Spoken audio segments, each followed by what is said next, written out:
So the Uni Party currently is headed by Keir Starmer. Before the election it was headed by Rishi Sunak. They're all the same mix. It's like ingredients in a pan of soup. You need them all to work, and there they all are, working for each other, not for us. Because if they were working for us, we wouldn't be complaining about them so much, would we? As Ronald Reagan said, the worst thing you can hear is, I'm from the government and I'm here to help you.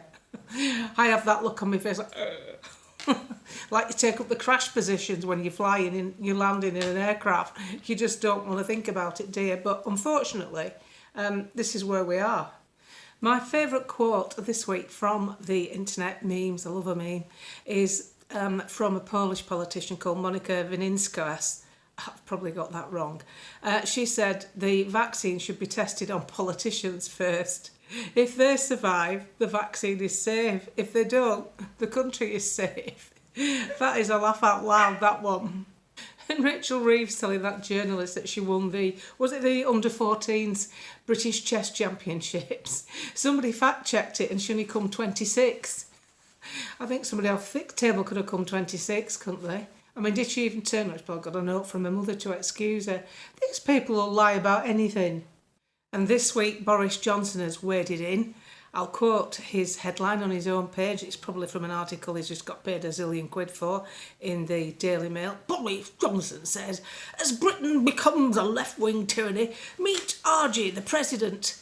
Meet the RG president with the cojones to take a busso to big government, fight for freedom and say he loves Mrs Thatcher. Yeah. But Boris, you are the one that let your cabinet talk us into lockdown. You were on a different path. And medication. So he's had 368,000 views. I like a ratio, me. Lilani taught me to do these. She's good at them.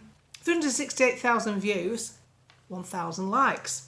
I'm bearing in mind that comment's been on since yesterday. He's obviously punted his own article out. So I put on 1 hour ago, you should have taken a bus though to your left-wing cabinet who talked you into lockdowns and treatments. You shouldn't have employed a communist advisor. They tend to be a bit left-wing. Sake. Then Lilani Dowdy, my comment has been seen by 3,000 people and has had 350 likes. So I'm on about 10% likeability, aren't I, with that comment? It's only been on an hour. He's had 300,000 views and he's only got 1,000 likes. I think that tells you that the country's onto you, Boris, that you're as left-wing as they come. You married a lefty, your dad's a lefty, your sister's a lefty. You're all bloody lefties. You're that far left, you're over there. Don't know which way. This is left for me here. Maybe it comes opposite on the screen. Lilani Dowding, my mate. Shame on you. You had absolutely zero balls. No, the complete opposite. Weak on illegal immigration, tried to lock us in our own homes, close schools. Politics and justice, this country is dead. You only serve your globalist paymasters. Well, try not to hold back, Lilani. Try and say it like it is. There's one thing Lilani hasn't got, it's a filter, and I like it because she just says it how it is. The great thing about me and Lilani, you can't cancel us because we cancelled ourselves. If you speak out from our neck of the woods, you know full well that you're going to get cancelled. So I don't care. And you know, with that post I read out about the royal family the other day, I've had some messages from people. They make me laugh. June, I don't know if you're aware of this. Oh, go on, give it a try. I'm on every frigging day. I've been doing this since 2015, every single day. I never miss. And I find stuff out that I think you should share. Other people put stuff out that you might not come across because we're all using different platforms. So I try and bring it together and create information that you can use to move forward. And I think information like the chairman of BlackRock and Bill Gates being in number 10 is information you can use to move forward. You can use that in an email to your MP. You can say, dear so-and-so, dear waste of space. I've noticed that this week Larry Fink and Bill Gates are in number 10. What do we need them for? They got richer during lockdowns as we got poorer and we suffered mental health issues. These people have still got their staff in masks on private yachts. These people are still employing draconian rules. Have you ever seen that series, The Handmaid's Tale? And you ever wondered how they got there? You're not wondering so much now, are you? Because if the blind just go and do what they say without investigating, that's where we end up. And I intend to go down fighting. I love my country and I love where I live. I love my garden. I love my little village. I like the fact that I'm around Lancashire people. They understand me. I understand them. You know, they talk to you in queues, in shops. They're dead friendly. The North East are friendly. So is Yorkshire. So I like being around this. I like listening to the regional accent, although when you go into town, all you can usually hear is Eastern European and somebody speaking in English that's not in their mother tongue, which is disappointing to say the least, because unfortunately our country, as usual, it's gone overboard to welcome everybody. If you want to know what I mean by that, I mean by allowing illegals to come in day after day after day, boatfuls at a time, and providing them with accommodation better than pensioners get. You know, our pensioners last winter got told to go to libraries and public buildings where the heating was on to stay warm. And yet fit, able-bodied young men get put in hotels simply because they want to live here. And I'll reiterate, they are not leaving war-torn countries. They're leaving France. France, people have second homes. I had a second home in France myself for 12 years. People want to go and live in France because it's, even though it's got the same problems as us and it's a bit left-wing, it's a bigger landmass, so you can easily dissolve in there. So we've got pensioners who will be told, no doubt, again this winter to go into public buildings to stay warm or stay in bed longer, sleep with your coat on, don't take your padded quilt or put it round your chair. There's all these things from these various advisories, and yet we're spending 9 million plus per day to house asylum seekers. They're called asylum seekers, but most of them are chancers.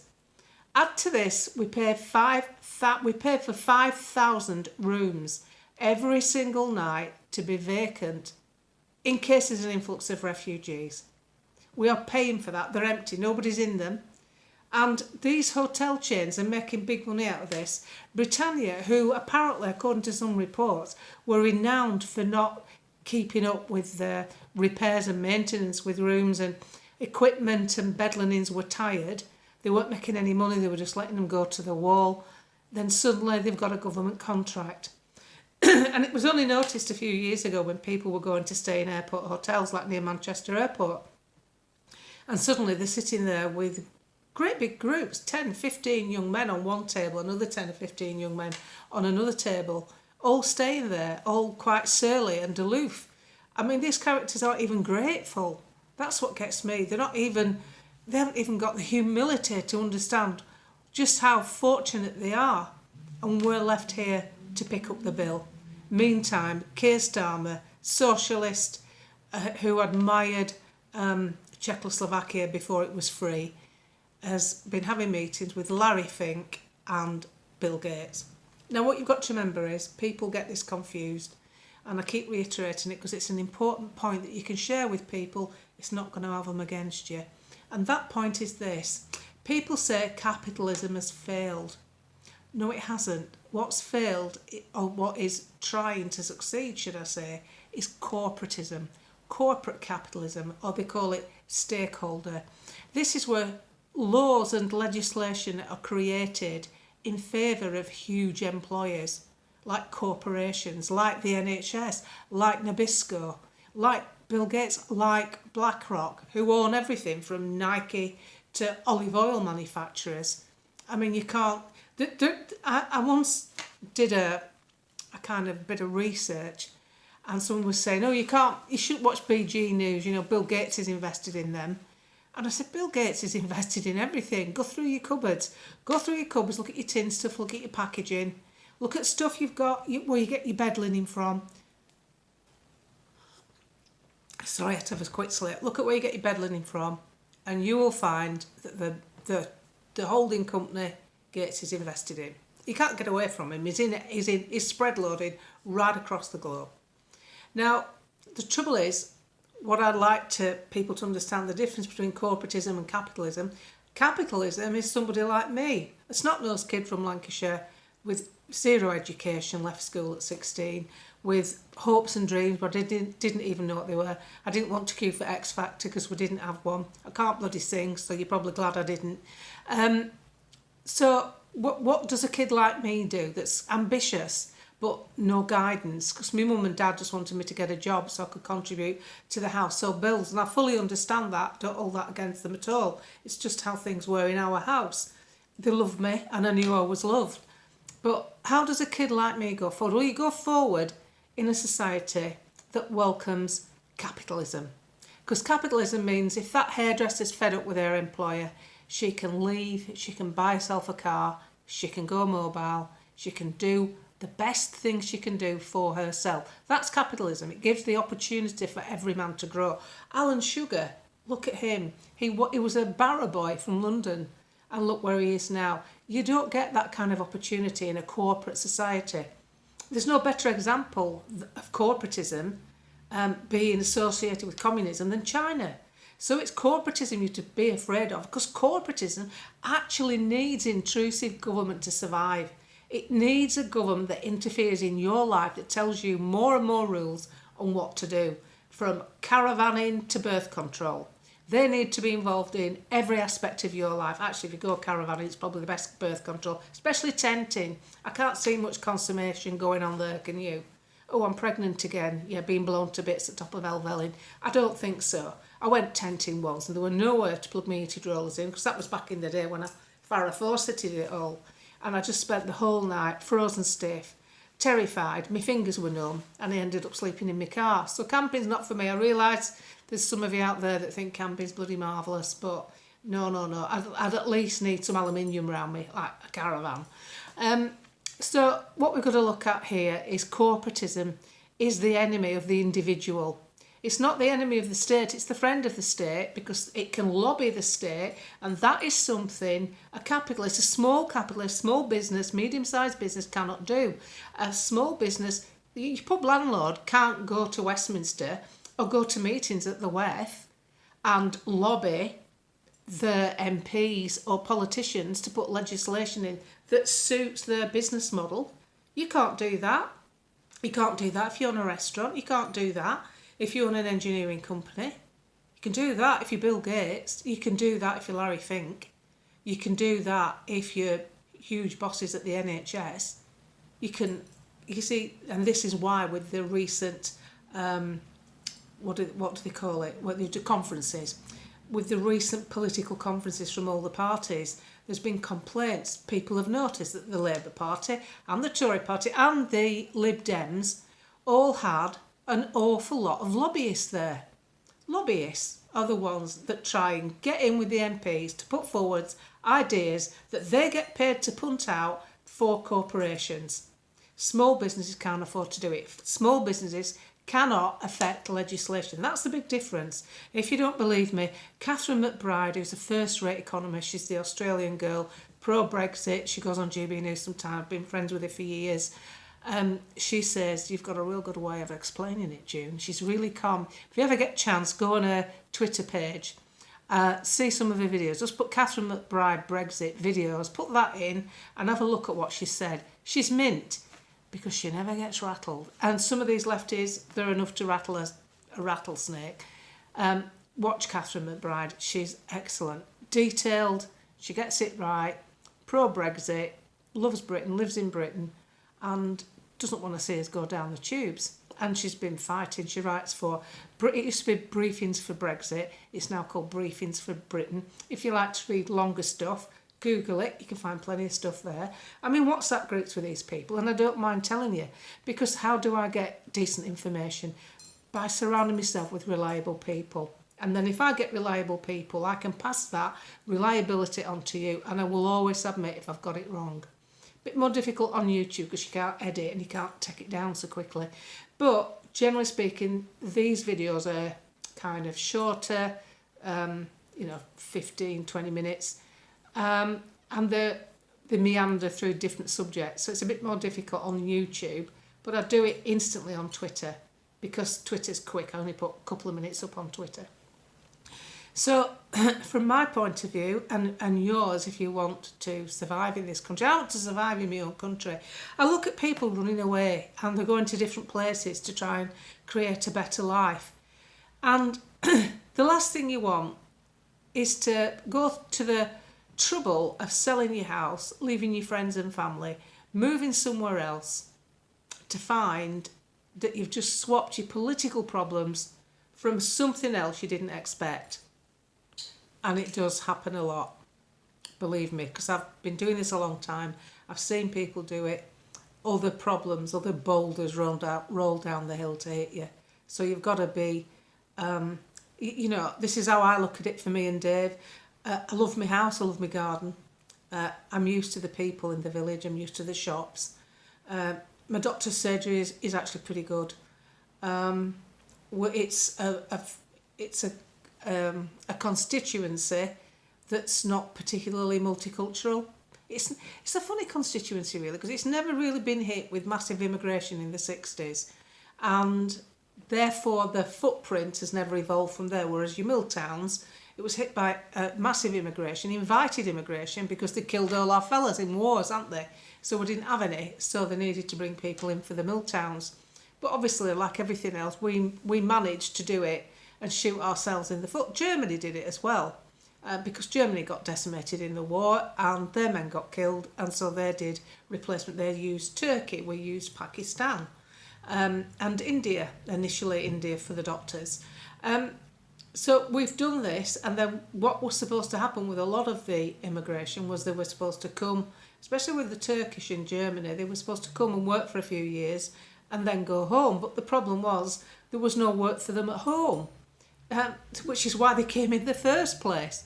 So they were bound not to go back because there was nothing to go back to. So we've kind of brought a lot of this, when I say on ourselves, politicians, not us, we haven't done anything. Politicians, because they don't think it through. And we are faced with this every day with unsuitable decision making, completely unsuitable decision making from our political class. So I just thought I'd share today the big ones, Larry Fink and Bill Gates in number 10. Obviously, Dave, so what do you think they're doing there? I said, well, they're farmers, aren't they? They've come to Tax Farm to see how the livestock's doing, to see if they can bleed any more out of us, probably. So we'll have to watch that one. Reform UK put it up. That's where I found it. People say there's no Conservative Party anymore. Yes, there is. It's just not called the Conservatives with a big C. It's called Reform. And we need to back Reform for all it's worth, because they are the ones that are going to make a difference in this fight politically. And you can't ignore the politics ever, ever, ever, because that's where all your rules and laws come from. So, and then Boris Johnson with his clod-hopping, well, we're going to fight socialism. You married somebody Jeremy Corbyn would be proud of. His wife couldn't get any more left-wing if she was a left-winged eagle that didn't have a right wing. She's that left-wing. Come on. This is it. I mean, in real life, that wouldn't happen, would it? I couldn't live with someone who was left-wing. I'd be jumping off my dining table, throttling them. I couldn't do it. I just haven't got whatever it takes to, sit around a dinner table and talk nicely to each other, because you believe in something totally different to me. Not a bloody chance. No. If you don't see eye to eye with me, we're definitely not going to bed. Let alone, I won't even go to the supermarket with you. Goodbye. We don't have a relationship. But Boris coming out with that when he'd employed Susan Michie to advise on how to get us to do things we didn't want to do. You don't get any more cruel than that, does it? And then all this science that's come out since about how putting face coverings on didn't work, didn't do anything. Even at the time, every single scientist said they didn't. Chris Whitty, Van Tam, Valance, they never actually agreed that that was worth doing, ever. And we only got that thrust upon us after Eat Out to Help Out. Do you remember all that? Well, after Eat Out to Help Out, the pensioner, the blue pound they call our age group the blue pound, they didn't go out and hit the shops or the garden centres or the cafes. So they wanted to give them a comfort blanket. That's how it was described in talks between Rishi Sunak and Boris. Rishi was the Chancellor, nothing to do with health. Those two talked about it and said they needed a comfort blanket, and the comfort blanket was the face covering.